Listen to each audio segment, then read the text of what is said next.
comment, Mr. Walker. Thank you. Well, Judge, in doing these matters over a number of years,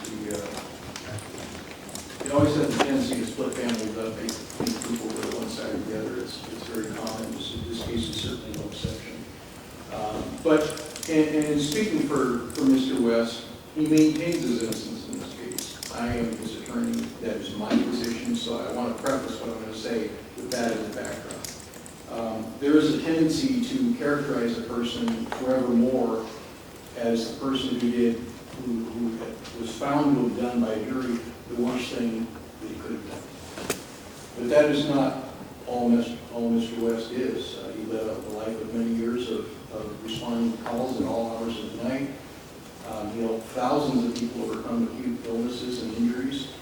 He was a dedicated professional who helped motivate other professionals. He was an asset to the community, no question about that. And his, however their relationship may have been, they did raise two wonderful children. You saw them here, you saw them during the trial. They speak well, they're very poised. They are an asset to the community, regardless of what they say. So, Your Honor, the standard guidelines envision, this is the standard guidelines for premeditated murder in the first degree. So there's a bunch of ways of committing it. If I were to design a way to make it the least egregious, it would be something close to this. The state's theory at trial was that it was an argument that escalated into a strangulation that because of the duration of the strangulation amounted to time to, enough time to reflect and form intent to kill. So that's what they relied upon. If that's the case, this is something that's almost more akin to murder in the second degree, but the jury did find murder in the first degree. So, but it would be, I suggest, toward the lower end of the range. That is why we are requesting 240 months. Wes, is there anything you want to say before I accept this? Yes, I understand.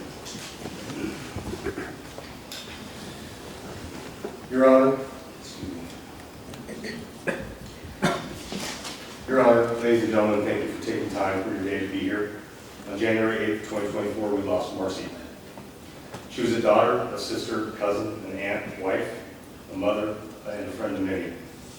I made every effort to save her life, but was unable to, even with prompt, professional response to the Kansas-Washington Fire Department, East County Fire and Rescue, and the Washington Police Department. Their efforts and their sacrifice in responding to one of their own will always be remembered and recognized.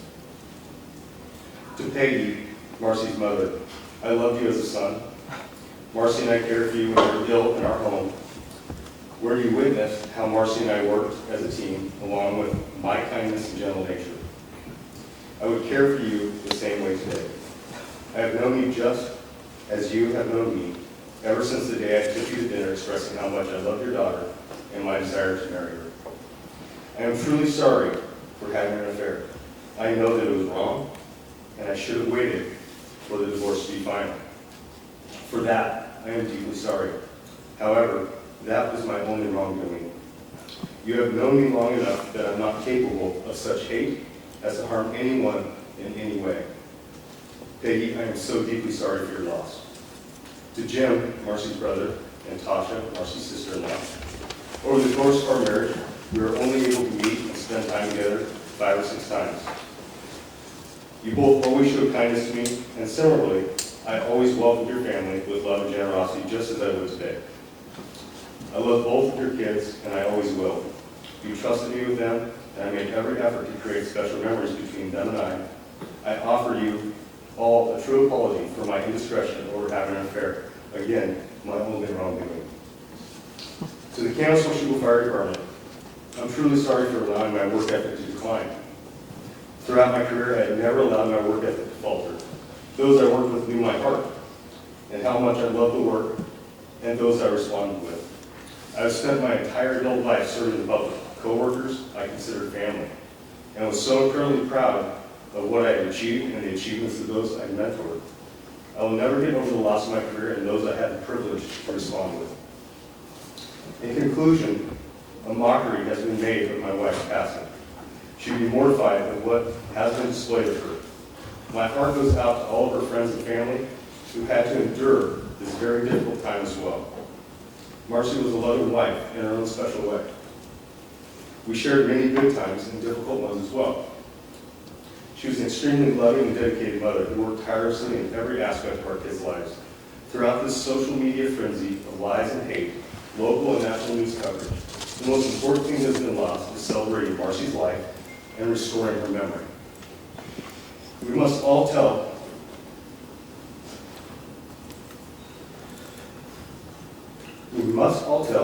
her many life stories and special memories, so we can all appreciate her and her many contributions while on this earth. Please, in your time, take a moment of silence, even if you didn't know her, and allow Marcy to rest in peace.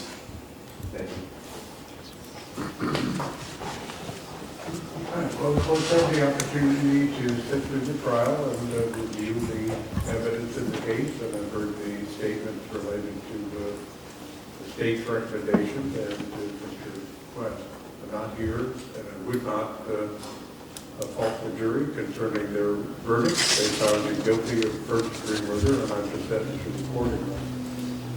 I recognize that over the course of your life, you've apparently not had prior convictions, and that recognize many people think very highly of the life you've lived and the things you've done.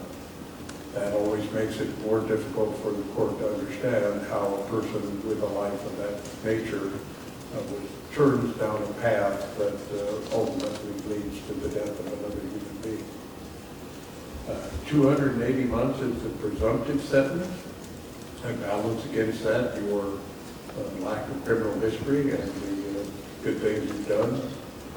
Counterbalance to that is the fact that although the circumstances may have resulted in a death that was unexpected in the sense that it may not have been what you initially planned to do, the indications are that faced with the consequences of committing felony assault in the beginning and then in the process taking a person's life, you engaged in some planning and deliberation in making sure that the death by strangulation was successful and that beginning the process of covering up. That sort of motivation, that sort of advanced use of knowledge related to the human body and what would and what wouldn't work to save a person indicates more culpability than the norm.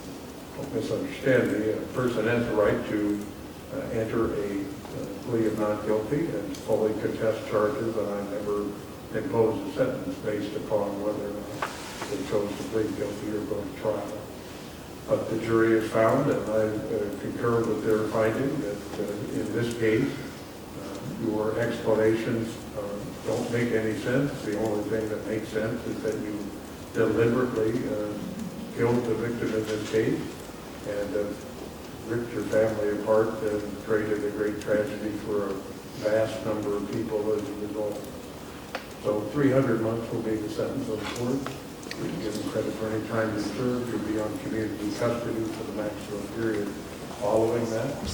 And on the conditions suggested.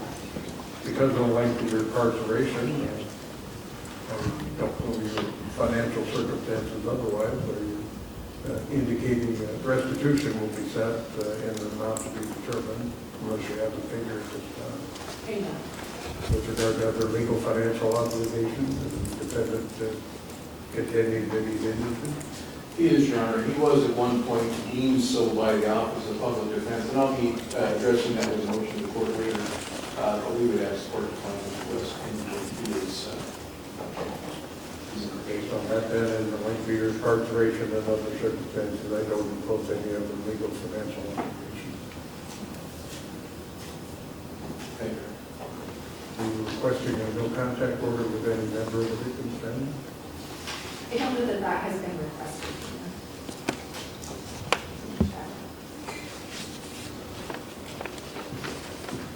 I'll advise you at this time of several consequences of your conviction. You may not own, possess, or have under your control any firearms, and under federal law, any firearm or ammunition, unless your right to do so is restored either by this court or by the court in which you're convicted and by a superior or the Superior Court of Washington State rather than by a federal court in some circumstances. If you have a concealed pistol license, you must immediately surrender it. You understand that? Also lose the right to vote. It would be crime-free to vote until that right is restored by operation of law.